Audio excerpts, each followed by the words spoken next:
And we are green flag racing now for 20 minutes of the Circuit de la Sarfin. It's a good start there from Barassa. He's able to hold in front of his GRDC teammate. We've got 3 wide in the background. That's for Konyi. And Alistair Ramsey potentially going to blows for GRDC. It's round the outside goes the Lamborghini. That was Bevan, sorry, not for Konyi. A little bit of contact made potentially between Bevan and also Jorena as we now head down the hill through the Dunlop curves. Alistair Ramsey's lost out on that third place. A yellow flag in the background.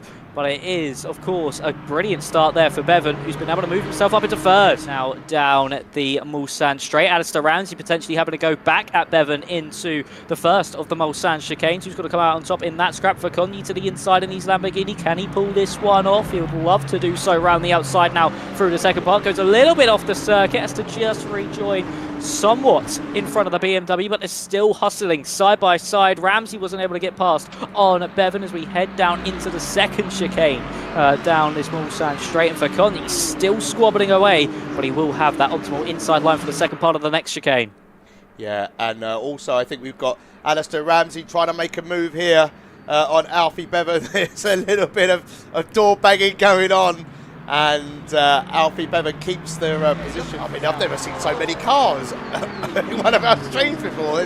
There's just close battles everywhere. There certainly is, and here comes Alistair Ramsey back to the inside once more. Is he going to finally be able to pull that move back on Alfie Bevan? Off the road goes the Lamborghini. Oh, there's a car round in the background, the number 94. Car round in the back there. Not sure who that is. Yeah, but you can just see here as well, Paul, that straight line speed from the Mustang. Yeah, that Mustang's got a lot of grunt in that car, and I'm just loving the side by side. A little bit of the contact, and the Lamborghini is back through. So Alfie Bevan then back into 3, but you've also got Alistair Ramsey and Sam Jacobs having a great battle right behind them as well. Yes, we certainly do. And Konyi, of course, still trying to hustle all over the back of Jacobs, trying to put him under as much pressure as possible. And we might have just seen a mistake, and round goes Jacobs. And he's into the wall, losing that rear wing. That is a race ender. Oh, there's somebody else off as well. Not sure who that is, who has joined him in the kitty litter. But unfortunately, 2 cars off. With this many cars, there's we can point the camera in many different places, and we'll see some overtake. But Tom Osborne now up into P18. Oh, is there contact? Ooh. Oh, I think that's 3 cars involved. I think Osborne might have got collected in all of that one as well. So unfortunate there for him to potentially pick up some front end damage, but it was the Lexus and Cooley who unfortunately saw themselves come together. Oh, we go side by side into the chicane. Martin's got the inside line. That's going to give him an opportunity there, and he's made the move. But can he make it stick? Because the BMW is right in his slipstream. Yes, he certainly is. Here comes Robert Pure to fight back against Lewis. Is he going to be able to pull this one off and potentially hold on to that 8th place, or is he just going to potentially fall down ever so slightly? No, he's been able to get by. That BMW, of course, very quick in the straight, but of course very clunky through the corners. It's all due to that front engine BMW and the dynamics as well. It's very boxy, as you can see now. Lewis back to the inside line. He'll swoop round the outside of the second part of the chicane, but there's Pure to the inside, and all contact between the pair. A bit more overspeed coming the way of Robert Pure. I think he was expecting potentially a bit more room left from Lewis, or potentially understeered out wide. It seemed he planted the throttle ever so slightly to just keep himself alongside, maybe misjudged the angle. Unfortunately, sees himself spinning round, and I think he's dropped behind Tom Osborne through the final corner. Race 1 is going to go Barassa and Adder's way. Actually, no, that is the final lap, and it is across the line to win the race. A brilliant drive there from Barassa, as we also now see Joanna come up in second. Adder, really strong performance, followed by Alfie Bevan. Then it'll be the 2 GRDC boys of Ramsey and Varkonyi. And you can see in this top left, this squabble still going on quite nicely. I think that's Hendrik de Vries just coming across the line as well, and that beautiful Red Bull Aston Martin. And for Cooley, I just don't think he's going to make his way through. I think he's just going to run out of time unless it's a heroic send to the inside. Yeah, I wonder if he's going to make a heroic send, but he doesn't. He thinks better of it. I think he thinks long term. James West also under pressure behind as well, but he can also try to tack. So yeah, a good P20 there for Cooley, and yeah, fantastic first race. We saw some absolutely cracking battles there. But as you say, the win goes to Lucas. He takes the first win of round 1, and we've got 3 more to go. 3. And here are your provisional standings after the first race, and the battle is seeming strong between ADA and GRDC. 34 points to ADA, 337 to GRDC. Then ONID on 208, and a Potato Nation on 160. They had a disappointing outing there, did Potato Nation, looking to potentially have better fortunes in this second race. And we are green here in Sebring. It's a strong start, actually, from Barassa, who was able to jump Ramsey before he even got to the line. That Q was just able to move a little bit further forward as to the inside goes Alistair Ramsey to try and fight back on that third place. Of course, side by side between the two ADA boys, they slot back into formation, don't want to take each other out. That'll be disastrous. Number 1 rule in racing, don't hit your teammate. It says, of course, Alfie Bevan and Zoltan Fakonni going into a scrap as well, with also Cooley too, as they all squabble over that 5th place in this race. It's exiting out onto the first of the long straights. Zoltan Fakonni just holding in front of Saunders Jacob, who of course we saw these two earlier on in race 1, Jacobs and Fakonni. To the inside goes the BMW. What a move that could be if he could pull that one off. That was late braking and brave as not O'Brien starts to spin around in front of the pack, and luckily doesn't get collected. As we're heading up into that final corner, side by side as well in the foreground, that's Fakonni with Jacobs. To the outside goes Robert Pure on Wood. Is he going to be able to pull this one off? I don't think so, unless he gets the up and under. Does get the up and under, does Robert Pure, and that's a beautiful move from the BMW driver, and he moves himself up into 11th place. And Fakonni and Jacobs still going side by side, more door banging, and this is going to be no love lost after that earlier incident in race 1 where Jacobs was sent spinning and Fakonni wins out as Coley goes wide. Yeah, Coley goes wide, and these two are battling as Sander Jacobs tries to send it on the inside, but touches the rear quarter and gets a little bit of a nudge behind, and well gathered from Jacobs there. That could have been really catastrophic. I think he was trying to stick his nose in probably where it shouldn't have been, is my initial feeling. It certainly is, as Rios now is all over the back of James Cowley, who of course made that early mistake at turn 1. It's probably the hardest corner on the circuit, along with the final corner. Really, just how much momentum you have to put into that corner, and the car undulating around you, and I think is that Alfie Bevanov in into the wall in the final corner? I think it might be, yeah, he's losing position, so yeah, it is. It's Alfie Bevan, I'm afraid, and he's being very, very patient. He's waiting for a gap, and he's falling down the order, so he's now right at the back. So after a great first, decent race in race 1, he's unfortunately made a mistake there. We now head up into that, of course, now down that main straight with someone in That's the Martin pit Lewis. Yeah, I was going to say, it's that Lewis. Very battered car there, I think it's fair to say. We do have a DNF. We had Barassa's gone off. Oh. At turn 1. He's made another mistake. That is disastrous for the man that was currently lying in third and making an ADA 1, 2, 3. And they are some big, big points going out the window there, Paul. He hasn't really been able to get close enough to Tom Osborne, who he knows all too well. Is actually, look at there, Robert Pure having to defend the inside line from Barassa, but I think he might have just held on to the position. Yes, he has for now. So Pure's going to want to hold on to this position because his teammate Rios is just up the road. But look at the run Barassa can get out in some of these corners here, Paul. He can just get on that throttle so early, and he just is able to carry so much momentum into the next corners. Yeah, as he has to try and have a look. He's probably going to try the old switcheroo, and he does. He's lining that up as Adam Rios is just ahead of these two as well. So he's not gone too far up the road. The Aston just seems to have amazing acceleration, or just amazing grip, doesn't it, in certain sections. As Lucas then try to go side by side. The door is kind of left open, so he's able to keep the car there. This is great side by side racing from the two of them.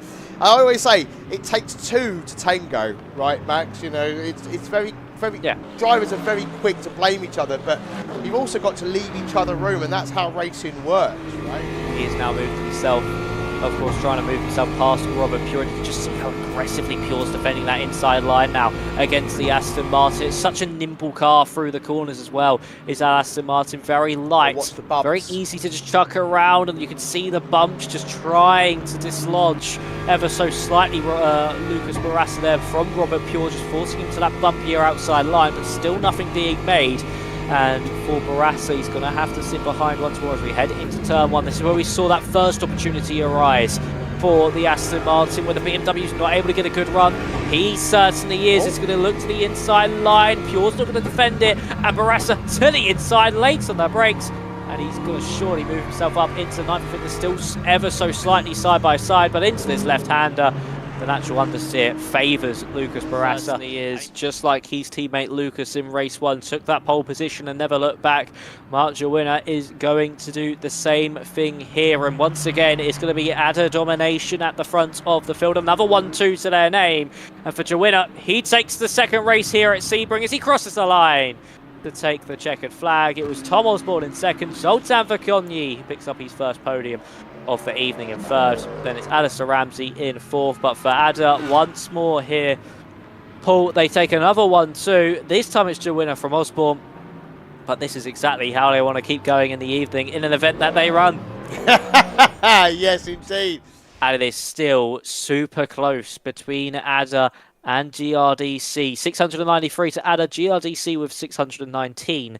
There's ONID with 490, and then Potato Nation with 283. As Zoltan Verkonyi, the first non-ADRR pole sitter of the evening. They've been dominating the first two races, but here Verkonyi stakes his claim for that pole position and will lead us to that green flag. We are about to get underway here at the Bahrain International Circuit, and we are green flag racing now. It seems to be a good start from Lucas Barassa, is now side by side down that main straight into the first corner. We're on board with one of the BMWs heading into that first corner as well. Verkonyi will be on the inside, surely going to be able to hold on to this, or is he? Is the switchback attempt there from Barassa, loving those good old switcheroos at the moment. It's the Aston Martin drivers seem to be all clean further back cars all over the road, but still keeping themselves in a straight line. But Verkonyi able to hold on as we head up into turn four, side by side a little bit further back between Jawinner and Bevan. Of course, Cowley will want to get involved in this one, with Osborne falling down behind Jordan 40, but Verkonyi keeping that race lead, but Barassa following closely in tow. This track will probably suit that Lambo, won't it? I think it certainly will. Very quick in a straight line, but look at that slipstream. Just look how much it will aid you heading down those straights. And look at Lucas now pulling to the inside line. Is he going to take that race lead away from Zoltan Verkonyi? Of course, 20 minutes of racing action, so a long old way to go. And the Lamborghini could certainly fight back as he tries to keep it round the outside, and a big snap this evening than he has in the others. He's just struggled ever so slightly, but really is what he's capable of. As you can see, this squabble of cars heading down into turn four. Martin Lewis leading this pack from Tim Seaby, and then it's Gerben Kelly as well, looking to try and get that move done on Seaby, but just could not make that move, or can he now as we head through the right-hander. It's going to be on to the outside for the first part of the chicane. You can see the Lamborghini as well trying to make his way through. Of course, Jawinner's in this as well. It's Nigel O'Brien trying to make his way through on Kelly, and that's actually relieved that pressure from CB, so we could now see not only O'Brien go for the move, but Jawinner as well. He's actually tucked to the inside of the Lamborghini. Adam Rios has a beautiful view of all of this. He'll be having that popcorn out. Jawinner deep onto the brakes, some contact potentially. A big snap of oversteer as well as he got onto the runoff there, and you can now see everybody follow through, and it just shows how costly a poor exit is. Yeah, and Adam Rios right on the bumper now, trying to make the move past O'Brien, and he has a look, and there's going to be contact there. I'm really surprised that any of them didn't go round, but that's allowed Jawinner back past. Yeah, it has. Yeah, so but Adam Rios isn't going to give that up. I know what he's like. Like you said, he's a pretty aggressive racer, so he won't want to be giving that position up. He certainly will not. Was all cutting straight across the front nose there.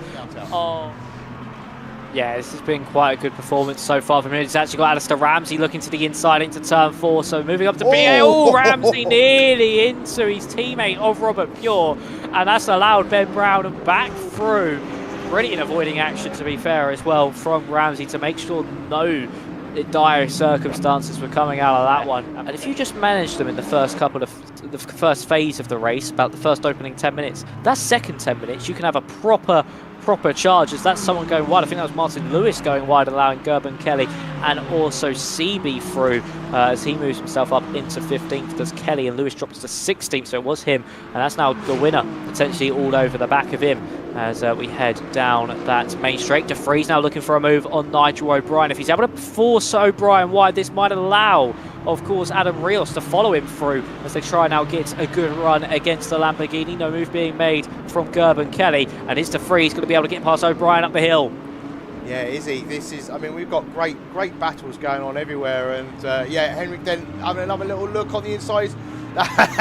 If that's not a track cut, I'll be very surprised. But if you're not being given much room, you know, like it's hard to make a move. So maybe willing to take a bit of a track cut if you've got some going spare, just to try and get that move done. But he wasn't able to, so it stays behind once more. But look at him, he's all in that. He's in the wheel tracks. He's in that slipstream. As you can see, O'Brien moving out very late to make sure De Vries has no other option than the outside line. But he's going to get a poor run out of this, and this might allow Adam Rios to get the run. You can see he's going wider to give himself the exit, but De Vries went wider. Oh, there's contact between the two GRDC drivers. Rios with the run, Hendrik De Vries going slow, and the Mercedes hits the rear of the Aston Martin. Zoltan Verkonyi, I think he's just going to fall a little bit too short unless Lucas makes a costly error as we head into that final corner. We are going to have a back-to-back winner here for the first time this evening here at round 3. He dominated at the Circuit de la Sarthe. It's been a bit more of a challenge here at the Bahrain Outer Layouts, but Lucas Barrasso wins the second round of the evening, followed by Zoltan Verkonyi. Alfie Bevan makes his first trip to the podium, and it's James Coley who finishes off in 4th, only just in front of Tom Osborne. But wow, what a race that was, and that was separated at the front of the field by mere tenths of a second. And here are your standings here, Paul. Take us through them. Yeah, so ADRR leading the way with 1,046 points. They scored 353 in round 3. GRDC scoring 296, giving them a total of 915. ONID scoring 224 with a total of 714. And Potato Nation scoring a total of 149, giving them an overall score of 432. I think ONID have closed that gap a little bit, but can they do it? Can they do it in this round? Who knows? We've got racing to go. Yes, it certainly is. All down to how this race now commences. Can ONID fight back against GRDC, or have these standings been set in stone as we're now making our way to that green flag command? So, for Zoltan Verkonyi, can he convert this pole position into a race win, or will Ada take all 4 race wins and sweep the entire evening? Or will Zoltan finally be able to capitalise? Of course, there is some interchangeable conditions in this one. It will be greasy, and we go to green flag racing as we head down into turn 1. Oh, and there's contact. Ben Brown and set Tom into goes. a spin.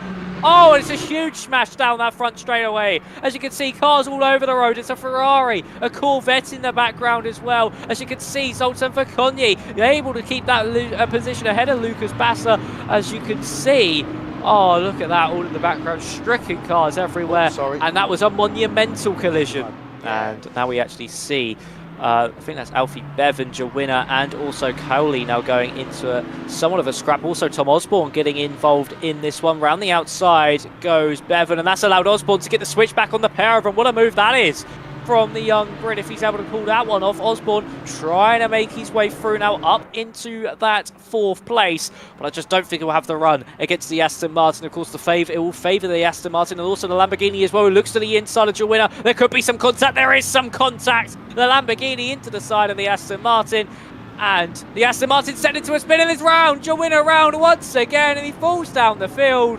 As Rios, in all of that carnage actually here, has moved himself up into 7th. That just shows how much chaos was at the opening part of that race. He started down in 18th place. He's up into 7th by the time we finish that second lap. That opening skirmish of cars all over the road really helping GRDC as they see Rios and Pure up in 7th and 8th, and also Fakonyi leading the way with Ramsey a little bit further down with a replay of that start action. So why don't you take us through this, Paul, to see what exactly happened? Oh, yeah, okay. So we're watching Tom goes. I think there was also some carnage at the back behind. I saw another car facing the wrong way, but I think Tom gets a really poor start here. And you can see that the Aston behind makes a move. But then Ben, I think, tries to get round that Aston and then just comes across, unfortunately. But then I don't think holds his brakes, or maybe he does. But yeah, then unfortunately he goes back into the crowd, and then carnage ensues. Unfortunately, he had some contact and got spun. So yeah, I saw it. All three wide there. I think that's between West and Co. As there's Cook on the inside, and there's also Silver squabbling in that one. I've just got Jordan 40 in front of your winner, and it's actually Silver who comes out on top. A beautiful move around the outside of not only that was Cooley, but also West as well. Yeah, he has. Yeah. He was up in that 14th place. I mean, 3 into 1 does not go, and I think, unfortunately, the Porsche had to give way, and it was that spin that cost him as Alistair Ramsey now going around the outside of Rios. The 2 GRDC boys going at it. You can see the windscreen wipers going absolutely mental on the front of these cars, as I think that's Rios actually coming into pit lane. Sarah Fakonyi as well. Are they swapping onto some wets? Well, I think some drivers probably would have started on wets. And if you haven't, I think it's probably quite a risky move to do that. So yeah. Oh, say big crash. Oh. Into the back of CB. Under braking. I don't know if CB went slow or made a mistake under braking himself, but then Alistair Ramsey went straight into the back of him. Happy to P9 already. Yeah, I think he's, capitalised on all the battling and all the chaos that has happened around him, all the contact. He's side by side with 40, Jordan. Is there? Is it Jordan 40? Yeah, Jordan. Yeah. And 40 just having to give way in that one. Some big contact made between the parents. Actually, you'll have Gerben Kelly to potentially get involved, and Robert Pure as well. You can see the spray now being picked up off these cars, and that will certainly hamper some of these drivers. He's down now in P23. But we've got a battle here for P1, Max. We certainly do, and it's James Coley for ONID versus, of course, Lucas Barassa, who's trying to make it 3 out of 4 wins this evening, as there's a little bit of door banging between the pair as they head down that main straight. And this could actually, with all this chaos, really help ONID here, of course, Paul, with their squabble with GRDC, and James Coley has actually been able to make it through. Could Bevan make it through to make it a 1-2? And then GRDC could be in all sorts of trouble when it comes to those standings. Yeah, it certainly does, and it's going to be, of course, if ADRR aren't able to win this one, it'll be the only team to beat them over the course of the race, and Barassa really close under braking. I mean, we've seen it time and time again throughout this evening, haven't we? Of course, Paul, he's lost the position. That's the mark. Oh, he's going to drop down behind Bevan. I was going to say, it's really good under braking, but then, of course, he's good on the acceleration as well. But in those wet weather conditions, maybe just being a little bit too slidey. But Bevan's made it through, and it's now an ONID 1-2. What a turn of events this has been. As we see, of course, I think that's Nigel O'Brien potentially in the fray as well as they head down into turn 1. Jordan 40 in all of this too. Yeah, is any move going to be made? To the inside. Is he going to be able to pull it off? He's extremely late on those brakes as the driver in the Lexus, and he makes his way past Jordan 40. I mean, the top 2 are just away at the moment. I mean, Sander Jacobs is over 5 seconds back from them, but something's happened with this lot. So this is side by side with Silver and Cook. Then you've got contact behind. Oh, and round with the Lexus. Who's that in the Lexus who has just gone round? Oh, Dean Power, unfortunate there from him, as he's having it was probably his best race of the evening up until that point. Can he make a move? No, I think that Lambo's just got enough on the Beamer, but he's taken the inside line. He's trying to go defensive anyway. And, let's see how this works out. Oh, he's gone deep, the Lambo. Oh, there's contact on the cutback, minimal, but a good overtake nevertheless. yeah. Mark. Battle continues for P6. Leon will go over the back of Barassa. Of course, the man has been so dominant this evening, and Leon's been nowhere near him. It just shows that switch in conditions.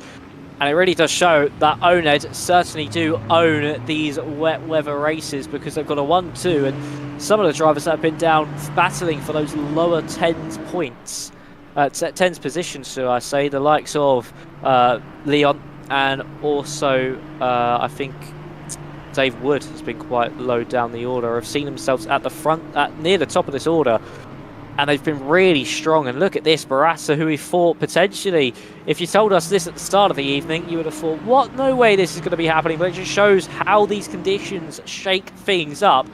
And Leon, now around the outside of Lucas, he's been really struggling, has the Aston Martin. Of course, that heavier BMW will enjoy these conditions a little bit more. And oh, there's some contact. Barassa just able to hold on to things. And Leon, I think, just lets off the throttle, allows him to keep the position to then floor it once again around the outside. Of course, Javina is all over the back of this. And Leon has to just sit behind once more as he looks to the outside. I think this is actually the end of the race, potentially, as Bevan might just be coming up to the line now to finish things off. As we look to the outside line, yes, he is. So Bevan has won here in Fuji. ONID break the adder streak and take that race victory here. A brilliant drive from both Bevan and Cooley. And it's an ONID 1-2, no, it's an ONID 1-2, followed by an adder third in Sander Jacobs. Then it's Osborne, Barassa, and who comes out in that squabble between Barassa and Leon? Is it going to be the BMW or the Aston Martins? They make their way to the line, and it looks like it was just the Aston Martin who was able to hold on. And for Barassa, he gets 5th place.